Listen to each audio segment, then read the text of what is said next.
আসসালামু আলাইকুম sir. Madam সালাম আলাইকুম। আমার ভাগিনা রাজি না, এই বিয়ে হবে না, আপনারা চলে যান। হোয়াট? আপনার ভাগিনা রাজি না? লাইক সিরিয়াসলি, মানে আমাকে বিয়ে করতে রাজি না?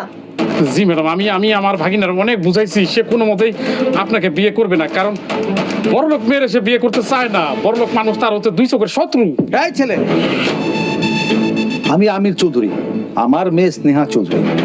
ঢাকা শহরে 101টা ছেলে লাইন ধরে আছে আমার মেয়েকে বিয়ে করার।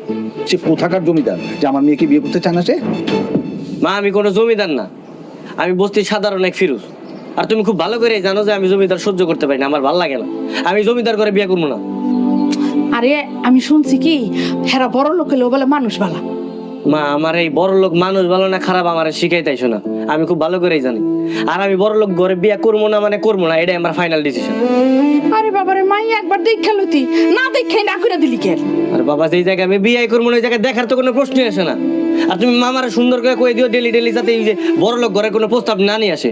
এরে কইও যে সুন্দর দেখে একটা গরিব ঘরে মেয়ে নিয়ে আসতে। আমি কোনো টু শব্দ করবো না, এক কথা বিয়ে করে ফেলাম। আচ্ছা মা, আমি শুধু তোমার কথা এখানে আসতে রাজি হয়েছি। তুমি এখন বুঝতে পারছো তো, এই গরিবরাও কিন্তু অহংকারী হয়।